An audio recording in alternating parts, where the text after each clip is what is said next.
Bienvenidos a todos al podcast Hablemos de tu Salud de Cristus. Soy la periodista Natalia Yáñez y hoy los invito a seguir la siguiente conversación. Estoy con el doctor Mauricio López, él es neurólogo pediatra de Cristus y también miembro del equipo de la Unidad de Neurodesarrollo. Vamos a conversar sobre el trastorno del espectro autista y todo lo que debemos saber de esta condición. Doctor, bienvenido. Muchas gracias por estar aquí en nuestro podcast. Hola Natalia, muchas gracias por invitarme a hablar de este muy interesante tema. Doctor, y para todos los que nos están escuchando, partamos por lo primero y entender qué es el trastorno espectro autista, más conocido como TEA. Bueno, yo creo que hoy en día ya todos tenemos un poco de más familiaridad con el concepto, ¿no? Es un tema que antes era bien oculto y que en el último tiempo ha salido bastante a la luz, sobre todo con el tema de la ley de TEA, ¿verdad? Pero de todas maneras yo he visto que aún hay un poco de confusión sobre lo que significa el concepto. Básicamente es una condición del neurodesarrollo que se caracteriza por algunas conductas específicas y lo principal, lo central, es que tiene que haber alguna alteración en la comunicación y en la interacción social que habitualmente es detectado en los niños pequeños. Pero también existe la posibilidad de que no fuera detectado en niños tan pequeños y que se hiciera más evidente en el futuro. Y el otro punto fundamental es que es una condición que lleva también a patrones de conducta que son más bien repetitivos y relativamente inflexibles. Y eso es una de las razones por las cuales consultan habitualmente. Esas son sus dos características centrales. Por lo tanto, no tiene nada que ver con la inteligencia, no tiene que ver necesariamente con el lenguaje hablado. Entonces, otra cosa, ¿cierto? Es una cosa de comunicación y patrones de conducta rígidos. Y actualmente, Mauricio, se habla también de que hay varias condiciones que están dentro de lo que sería el TEA. ¿Cuáles serían esos? Claro, bueno, por eso te decía que es una cosa súper amplia, ¿cierto? Es un espectro. Hoy en día se entiende, hay varias condiciones antiguas, el Asperger, el síndrome de Rett, por ejemplo, que era ya eso en una enfermedad genética, que estaban todos divididos, ¿cierto? No se hablaba de un puro concepto de espectro autista, pero hoy día se trata de un gran paraguas que engloba todas estas condiciones y que básicamente son las características que yo les contaba, en diferentes niveles. Ese es el punto. Pero debido a eso es que hay tanto más también. Es una de las grandes cosas que ha pasado. La frecuencia o la prevalencia de esto ha aumentado por eso también, porque cada vez se incluyen más y más condiciones. Son varias cosas, pero básicamente lo central yo te diría que es comunicación y patrones repetitivos de conducta. Perfecto. Ahora, para quienes nos escuchan, yo creo que también pudiesen, los papás sobre todo, pensar cómo de alguna manera yo puedo sospechar de esto, qué alertas en las que me tengo que fijar de que a lo mejor el niño o la niña tiene un trastorno como este.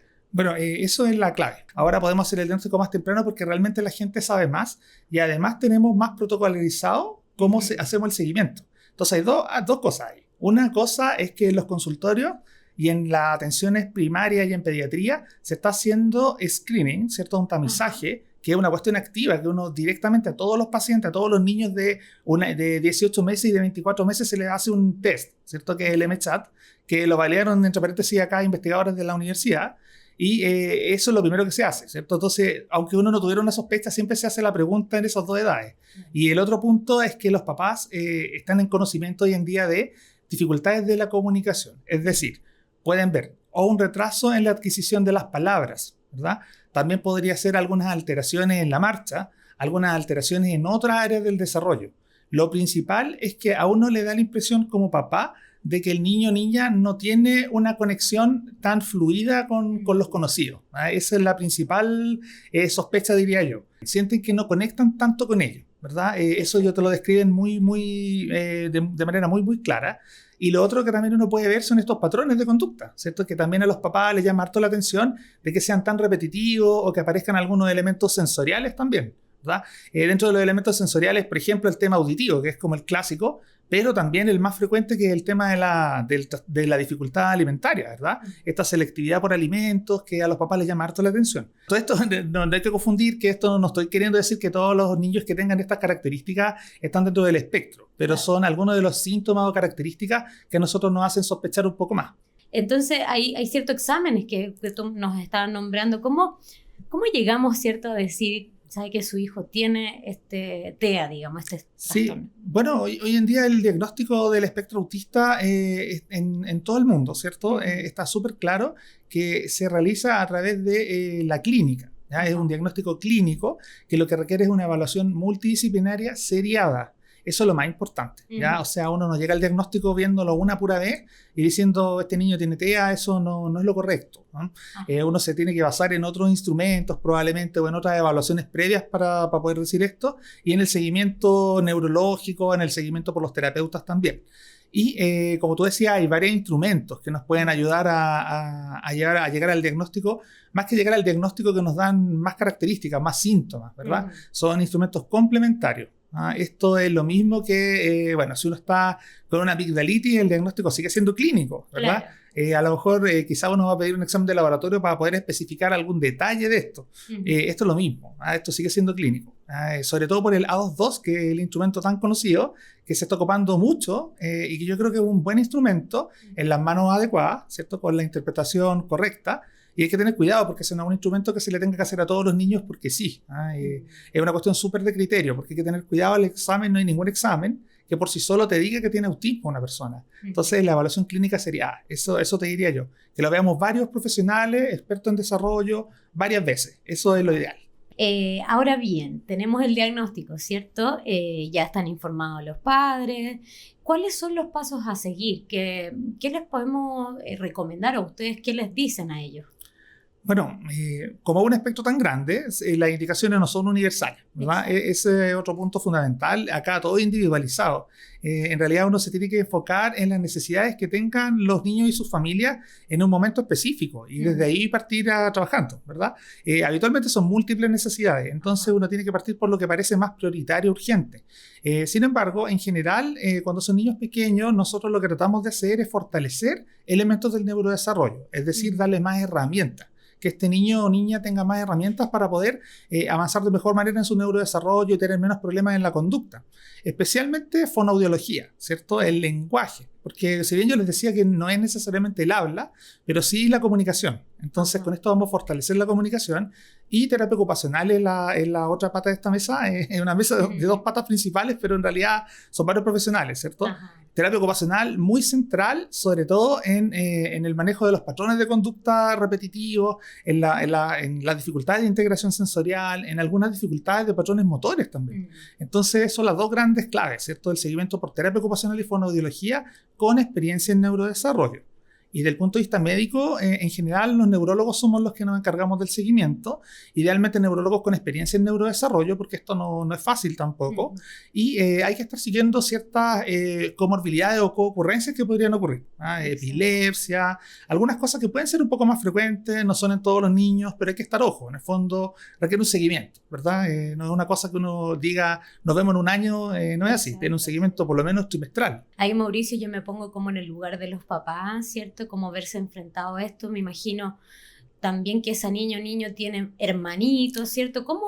¿Qué se le recomienda a los papás en esos casos? Como que toda la familia sea parte de este tratamiento, por decirlo así. Bueno, sí, pues eso es súper clave eso. La verdad es que una de las cosas que nosotros tratamos de estimular hoy en día es que sea una cosa más sistémica, ¿cierto? Una cosa más sistémica familiar. Ojalá que todos, que los papás que son los cuidadores principales habitualmente en Chile, principalmente la mamá, ¿verdad? No esté tan solo, porque cuando la cuidadora queda sola es súper complejo poder seguir estos tratamientos, porque igual requieren harta inversión económica, inversión de tiempo, hay que brindar el apoyo que corresponda, ¿verdad? Entonces son equipos multidisciplinarios por todos lados, ¿verdad? Es súper importante eso. Y en la familia, eso es lo más importante. Uno también educa a la familia, le enseñas cosas terapéuticas a la familia y ellos mismos son los encargados de mediar en la terapia. Entonces esto realmente para que funcione tiene que estar encima la familia también. Eso es muy, muy clave. Es fundamental. Sí. En UC Christus también contamos con un equipo de especialistas para abordar este trastorno, estas condiciones. Cuéntanos acerca de quiénes son y qué es lo que hacen un poco acerca de esto. Actualmente estamos trabajando con equipos multidisciplinarios. Tenemos por una parte los psiquiatras que están trabajando en San Joaquín con la doctora Elisa Coelho, que lo está liderando actualmente. Y acá en la unidad de neurodesarrollo, acá en Lira 85, tenemos una unidad grande de neurodesarrollo que la estoy liderando yo actualmente. Ajá. Y trabajamos terapeutas ocupacionales, fonoaudiólogos, psicólogos, kinesiólogos, en los casos que sea necesario también, y neurólogos, para tratar de dar una atención lo más integral posible a estos pacientes y a sus familias también, ¿verdad? Claro. Entonces, nosotros ahora estamos acá en Lira 85. Ya estamos en el quinto piso. La unidad de neurodesarrollo estamos haciéndola crecer, ¿cierto? Está creciendo sobre todo enfocada en neurodesarrollo, ¿cierto? En las necesidades que puedan tener estos pacientes, sobre todo en los primeros años. Hasta los 8 años habitualmente recibimos pacientes, somos flexibles, pero vamos recibiendo de acuerdo a lo que nosotros podemos aportar también, ¿cierto? Claro. Oye, Mauricio, tú me comentabas que antes de partir esta grabación que tenían otro nombre, ¿cierto? Para los que ya se atienden, para que tú los familiarices con este nuevo nombre. Yo creo que esto es más para los médicos, ¿cierto? De acá, de los pediatras sobre todo, pero antes nosotros la conocíamos como unidad, era un laboratorio, ¿cierto? De rehabilitación. Y en realidad eso ya no, ¿cierto? Nosotros ahora somos una unidad clínica de neurodesarrollo, donde trabajamos no solamente espectro autista, pero estamos enfocados principalmente en condiciones del neurodesarrollo. Ese es como nuestro foco principal. La atención clínica, la terapia, también la evaluación integral de las condiciones del neurodesarrollo. ¿Y cómo encontrarlos entonces para tomar una hora? ¿Cuál es el especialista primero al que deberían acudir los padres? Bueno, tenemos varias vías. Hoy en día tenemos en la página de Red Salud C, tenemos un acceso bien directo a la página de la unidad de neurodesarrollo. Ahí puedes acceder a los diferentes terapeutas para pedir hora, pero yo siempre pienso que lo principal es primero tener una evaluación médica, idealmente con un médico, en este caso un neurólogo, idealmente que esté especializado en neurodesarrollo, para poder hacer un buen barrido, ¿cierto? Y ver qué síntomas son los que predominan y qué profesionales van a ser los que nos van a ayudar más en una primera instancia. Entonces yo pienso que siempre hay que entrar a través de neuro. Bueno, yo sé que las horas de neurología son bien escasas, en realidad cuesta conseguirlo de repente, pero pienso que lo mejor para poder evaluar bien los síntomas de neurodesarrollo es partir con un neurólogo que idealmente trabaje en neurodesarrollo, ¿cierto? Que tenga experiencia en el área, y desde ahí ir identificando las necesidades específicas de cada uno de los niños. La página de nosotros permite el acceso también a los neurólogos que trabajamos en la unidad y también directamente a los terapeutas. Entonces es una cuestión bastante simple a través de la vía online. Y también contamos con correo electrónico, tenemos un número de teléfono. Hoy día es bien fácil. Yo creo que a través de la página es la forma más fácil de acceder. Bueno, Mauricio, para ir cerrando nuestro podcast del día de hoy, me gustaría también que pudieses entregar un mensaje final a los padres que están escuchando y quizás se sienten abrumados con este proceso que están viviendo con sus hijos. Sí, bueno, yo creo que lo primero para los papás es que, hay que entender que si bien es una condición, esto no es una enfermedad, no es algo que requiere un tratamiento curativo, es la forma de ser de la persona, el espectro autista, y puede haber algunas dificultades, ¿verdad? Y estas dificultades son dificultades en diferentes grados. Y que siempre existe la posibilidad de hacer algún manejo, de poder aportar y apoyar, darle herramientas a estos niños y a esta familia. Entonces yo creo que la gente tiene que estar bien esperanzada, porque la verdad es que nos va súper bien. Depende de harto constancia, es un trabajo importante de parte de la familia, pero yo puedo decirles que se sale adelante en el sentido de que se ganan herramientas, mejora la funcionalidad a largo plazo. La gran mayoría de los niños son muy autónomos, tienen poca dependencia de adultos cuando son grandes, cuando se realizan los tratamientos. Entonces, lo más importante yo creo que cuando uno tiene la sospecha o el diagnóstico es no hacerse un poco el ciego, ¿cierto? Y tratar de buscar ayuda rápido, porque eso nos ayuda a ganar tiempo. Entonces, es algo que es súper, súper relevante. Bueno, muchas gracias, Mauricio, por participar con nosotros hoy en Hablemos de tu Salud y por entregarnos toda esta información relevante. Gracias a ti por invitarme. Muchas gracias. La unidad de neurodesarrollo cuenta con un modelo de atención inter- y transdisciplinario destinado a la intervención de pacientes con discapacidad neurológica y otros trastornos del neurodesarrollo.